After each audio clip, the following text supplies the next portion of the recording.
Thank you, and I guess good afternoon, everyone. So yeah, this is the last lecture, and then you'll have the opportunity to ask all of us questions about all the presentation. I'm Moshe Givoni from Tel-Aviv University, and together with me, Professor Ran Feitelson, we are responsible for the part of the policy packaging in this project. What I want to talk you through this in the next 20-25 minutes is why a policy package? Why do we need a policy package? And of course, what is a policy package? I will then quickly go through how to build a policy package. And after that, I will illustrate, after explaining the process of building a policy package, where we are now in the project in terms of building policy packages. The role of policy packages in SPRI. Policy packages, as you can see, is the end product of the project. So at the end of the project, we are supposed to deliver those policy packages. Although it is the end product, we're already working on this. So already when you hear all the teams talking about the case studies, about the sector systems that they're analyzing, they are already working on building or doing the first steps in building the policy packages. So what is a policy package? In a nutshell, policy package is a strategic combination of policy measures. And let me try and illustrate it through an example. Let's say we have a target, a policy target to reduce speed on roads. Okay? We put in one measure, a regulation measure. We put a sign or a law that says, okay, this is the maximum allowed speed. And we know in most cases this is not so effective. If we put in place another measure, an infrastructure measure, we put some holes in the road. These two together, of course, will work perfectly, and everybody will drive slowly. That's the idea of policy packaging, strategic combination of policy measures. So make it a bit more serious. And maybe before that, why do we need a policy package? We need policy packages because we know good policies. Okay, there are instances where there are bad policies, and of course, bad policies don't bring good results, but there are also good ideas, and there's good policies and good intentions put in place, and still, we don't see the results that we want to see. Why? Because good policies are not implemented. And when it comes to the stage of implementation, you find out that you simply can't implement those policies. Or even when they are implemented, you often see poor results. Or even worse than that, you see counterproductive results. And policy packaging tries to address these issues. What is the definition of a policy package? A combination of policy measures designed to address one or more policy objectives, created in order to improve the effectiveness of the individual policy measures while minimizing possible unintended effects and facilitating their implementation in order to increase efficiency. The important thing is effectiveness, implementation, and these two together is the efficiency we're looking for. And I'll try to illustrate it through a diagram and in more detail. So what is the concept of policy packaging? We start with primary measures. Primary measures are the building blocks of policy measures, of policy packaging. These are measures that directly affect our target. And I'll illustrate this through the example of, let's say our target is to reduce congestion. Okay? It's an example everybody knows from different places. A congestion charge will be it will be a primary measure because congestion charging directly try to address the problem of congestions. So what do we want to ask is, if a congestion charge is effective, to what extent a congestion charge will basically alleviate congestion? And what we are interested in, that's an important thing in the concept of policy packaging, we are interested in the net effectiveness, because we know that if we put a congestion charge in one area, we might get more congestion in a different area. So we want to, and we call that unintended effect. We want to address and account also for this unintended effect, and therefore, what we are concerned is with the net effectiveness. Okay? We also have ancillary measures. These are measures that have two roles. One role is to support the primary measure. So let's continue with the example of a congestion charge. If at the same time you put measures that improve public transport, obviously your congestion charge will work better. So the ancillary measure, public transport improvement, in this case, support the primary measure of congestion charging. There's another ancillary measure that we can consider, and this, for example, was done in London. If we make a law that says that all the revenues from the congestion charge will go to improve public transport, we achieve two things. One thing, obviously, we have more support. And if we do that, if we make a law that says all the revenues from the congestion charge will go to improve public transport, we help the implementability of congestion charging, and in two ways. One way, of course, we give the financial resources, how to improve public transport, because these are not always available. But there's another issue, and implementability in this context try to address this issue of acceptability. In most cases, people object, to begin with at least, object the idea of congestion charging. But we know from London, and we know from places where it wasn't possible to implement congestion charging, once it was decided that the revenues from congestion charging will go to improve public transport, acceptability increased substantially. So we want to also make sure that things are implementable. And we always concerned in policy package about the trade-off between these two. We are looking for efficiency. To what extent we got to our target, that's the effectiveness, per unit of implementation resources. It can be financial resource, it can be also time resources. What distinguishes a policy package from a list of policy measures? Almost every policy document that you see today will have a very long list of policy recommendations. Do this, that, and 20, 30 ideas. Is this list a policy package? Depends on 4 criteria. First of all, is the policy measures considered or evaluated together and not only individually? Okay? Was there any evaluation that tried to look at this together, all these suggestions, or it's just individual policy measures? And one of the innovative things we will try to do here is to look and evaluate the combination of measures using the ABM model. Second, we want to look at the relation between policy measures. Because policy measure, when you implement a policy measure, it doesn't work in isolation. It might have facilitation or synergy effect with other policies, and this is something we want to take advantage of. We want to put two things together that we know that together will have greater effect than the effect of each one of them individually.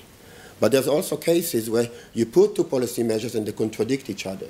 We want to make sure that we don't do that we don't have in our list of policy measures that we always suggest to implement measures that contradict each other. And, as I said, we really want to make sure that implementability is duly considered. Especially, I think, us researchers are very good in suggesting to policymakers, you should do this and you should do that.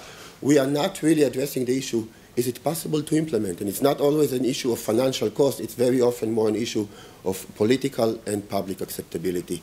We want to address that. We want to make sure that at the end of this project, what we suggest is politically and publicly acceptable to the degree that it will be possible to implement. And the last thing, efforts here are dedicated to identifying and mitigating unintended effects. We all know about issues of rebound effects. Very often we just don't consider them. Here we will try to pay attention. What could be the unintended? We need to know what are the options. We start first, of course, with defining a policy target to know what are we aiming for. Next, we build an inventory of policy measures. We try to really, and I'll show you in a second, think of all possible measures. We get in this project, in each sector, we got to 80, 100 measures. Everything at this point should be considered. Crazy ideas, normal ideas, maybe things that didn't work in the past, everything should go in. To begin with, you shouldn't overlook anything. Regulation, infrastructure, ICT, everything should be considered. When we have all the information, I'll explain soon what I mean by all this information, and we're ready to start building the package. The first step is to build the basic package. This package is concerned with direct effectiveness. We are only concerned with the measure or the policy measure that we feel that together will bring us to the result that we wanted, to the goal. Okay? In this case, in the SPRI project, is decoupling in each of the sectors. Next, we're thinking about, or we're considering the effective package. Now, we're really interested in the net effectiveness. We try to think really hard, what will be the unintended effects that might come up from the basic package? What might go wrong? What we do then is, okay, if something we think go wrong, we might add policy measures to address whatever might go wrong. This is the effective package, concerned with net effectiveness by addressing limiting unintended effects. And then the last step is the viable package. This is where we are really concerned with implementability. Accounts for acceptability, political and public acceptability, and implementation feasibility. Is the technology available to implement that policy measure or that some parts of the policy package? All the issues. Are there any institutional barriers?